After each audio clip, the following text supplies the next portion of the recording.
Good morning, YouTube. Hope y'all are doing well. It's a nice day here in Georgia. Finally get a day off, and I don't have a whole lot of stuff to do today. So, figured I'd try to make a video for you over a problem that I've been having. So let me turn the camera around and I'll show you what we've got today.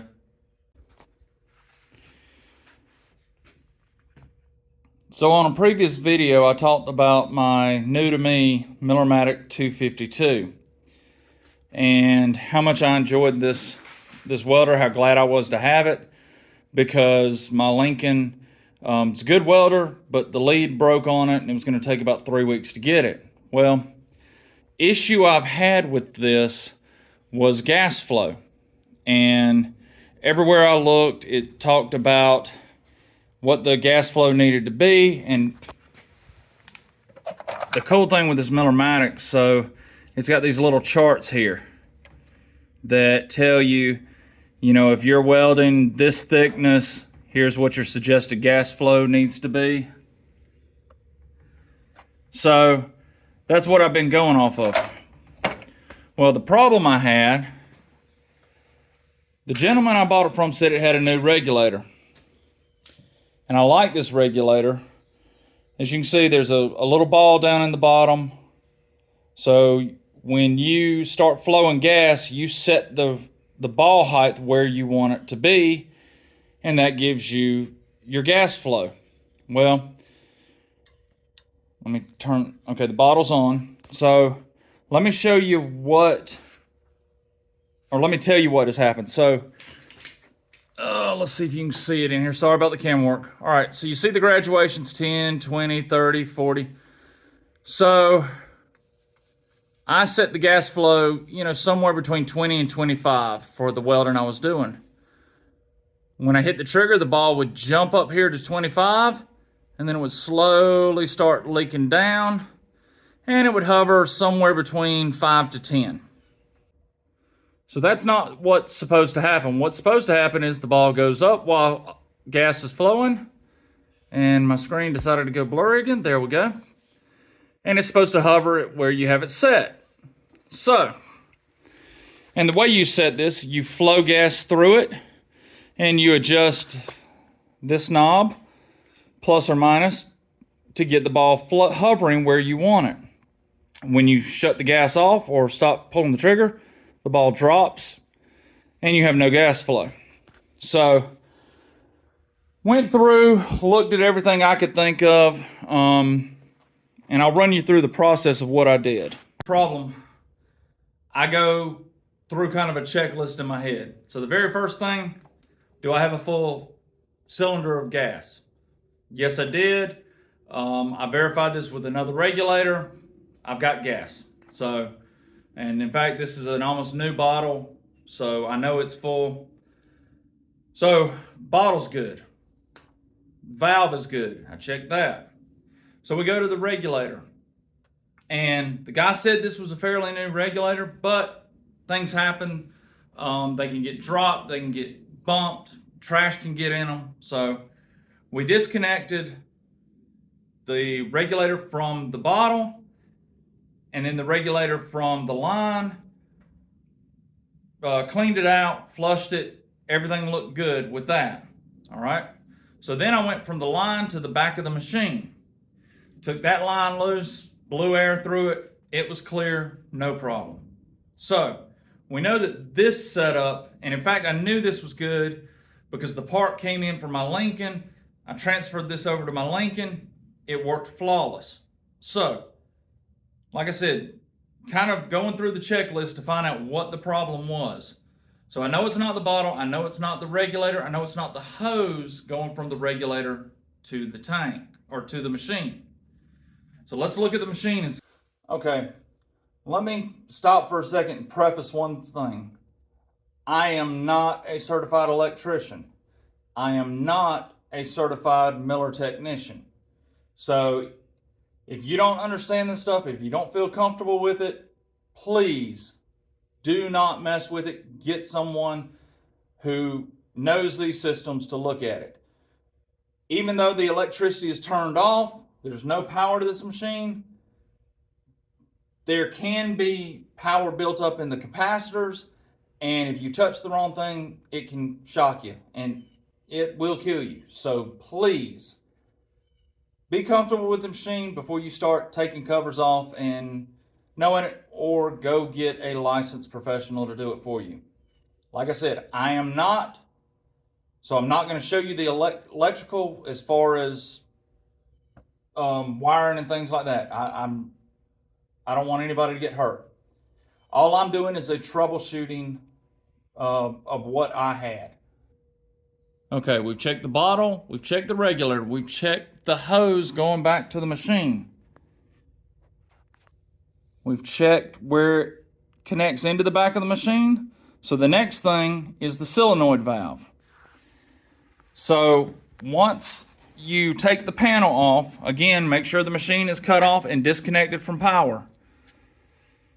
This is your solenoid valve. So the way this works, you pull the trigger, there's a valve here and a cylinder that comes up through this block. Inside the valve, there's a metal stud that when you hit the trigger, this gets magnetized. It sucks the slug in the cylinder up and allows gas to flow.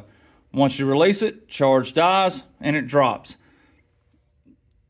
Not an electrical professional. That's my understanding of it from a novice, okay? So sometimes these can go bad. You can get trash in here, things like that. So we disconnected the power, we ohmed it out, made sure that this was still good. We disconnected the gas hose from back here and from right here. We took the cylinder out and I cleaned it and flushed the screens out in it. There was some green goop in there, or dye. I'm not sure what that is. I'm thinking it's something added by the company that fills the bottles, but that way you can locate leaks and things like that. I'm not 100% sure, but that was kind of gummed up in there, so we cleaned all that out. And then before we hooked this back up, we turned everything on. We hit the trigger on the gun, and we had gas flow coming out of here. So I know that the valve is working, the solenoid's working, and when we did that, the ball and the regulator up here stayed floating where it was supposed to be. So now we know that from the solenoid to the bottle is good. So the next step, we actually went to the gun and worked from the gun tip back to here.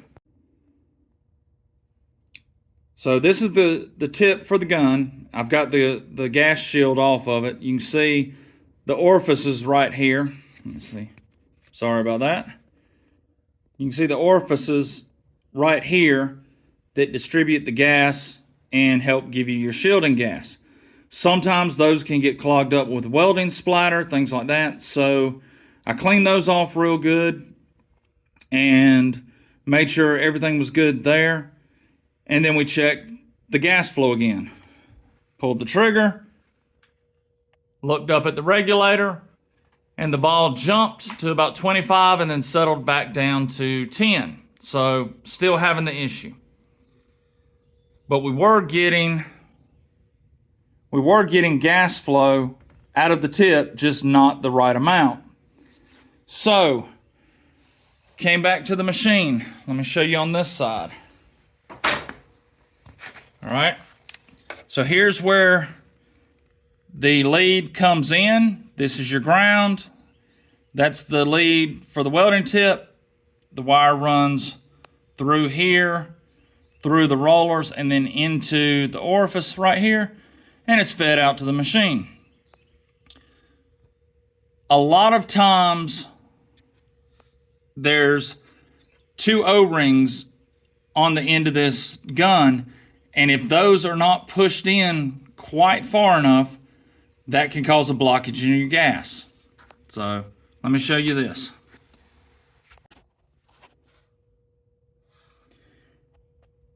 All right. there's the end of the lead, as you can see. Let's see if I can get the light in there for you. All right, you've got one.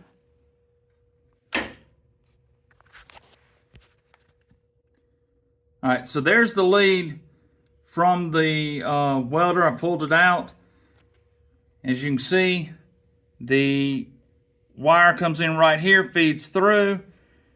Your gas orifice is down here. The hose from the solenoid plumps into the back of that fixture and pumps gas into it. So you have an O-ring here and an O-ring here.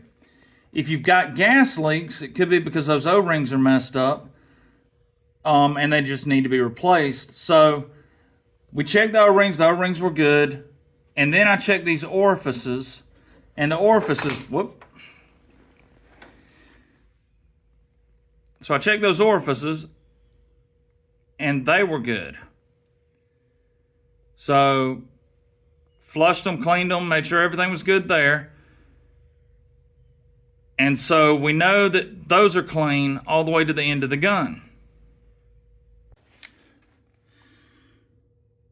All right, so like I said, we've checked the line all the way back to the tip to this point, and everything should be flowing right. And we've checked everything from the solenoid back to the tank. So that really leaves one connection, and that's where the gas line from the solenoid ties into the back of this and feeds through right there. This is the line from the solenoid. You can follow it back. There's your solenoid block. And it goes through that hole and connects into the back of that plate that holds onto the lead and introduces the gas into the welding line. What I found was inside this housing down here where the gas is introduced, there was trash that was plugging that up. So took it apart, cleaned it out real good, and now it seems to be flowing. So let me show you what it should look like when it's flowing correctly. Okay, y'all, so we've got the machine powered on. I actually have the wire disconnected right now just so I don't waste wire. But let's go up here to the gauge. As you can see, the ball's down, hit the trigger, the ball jumps up and it stays hovering where it's supposed to be at. Let go and it falls down. So I was lucky. It ended up being that there was just a blockage in the line. Granted, I had to take a bunch of stuff apart to get to it to clean that, but I was able to clean it. If yours is not the blockage, I called the Miller company and talked to them about it, talked to their tech services. They are extremely knowledgeable, very willing to help. It may take you a little while to get in touch with them. You may be on hold for a little while, but they're really willing to help you, no problems. So, talking with them, they went back through the process. You know, they had me check the tip. They had me check the bottle to make sure it was full again, the valve or the regulator. They told me to make sure that the lead was pushed into that holder all the way, that even if it's just slightly, you know, a 1/16 or a 32nd of an inch out of alignment, it can cause it not to flow gas properly. So check that, make sure that all that's good before you start going into your machine. And those are things you as an operator can do at your home or shop and not have to go into the machine necessarily. Once we got to the solenoid, I was talking to them and I asked, you know, hey, would this cause it to flow but not maintain the pressure? And he said the gentleman I talked to said he had never heard of that. The solenoid either worked or it didn't. So if you're not getting any flow at all, go through your checks, but then look at your solenoid. It may be bad. If the solenoid is good, ohms out good, the other thing it could be is this panel. That control panel controls when it cuts on, when it cuts off, how much electricity all of that. So that could be another issue. Thankfully, it wasn't that. Everything else worked good. The machine is working the way it's supposed to now. I've just got to put everything back together. So I got this machine on a really, really good deal, welded with it at the gentleman's shop, and it had an empty bottle, so I thought that was the problem. It turns out it wasn't. There was some other issues I had to work through, but now it works flawless. So I'm really happy about that. I got a good deal, still ecstatic with it. But if you're not 100% comfortable with going into this and working with it, please hire a professional. I am not a professional. I'm not telling you this is what you need to do. I'm just telling you what I did to fix my welder. When dealing with this, please make sure you disconnect power.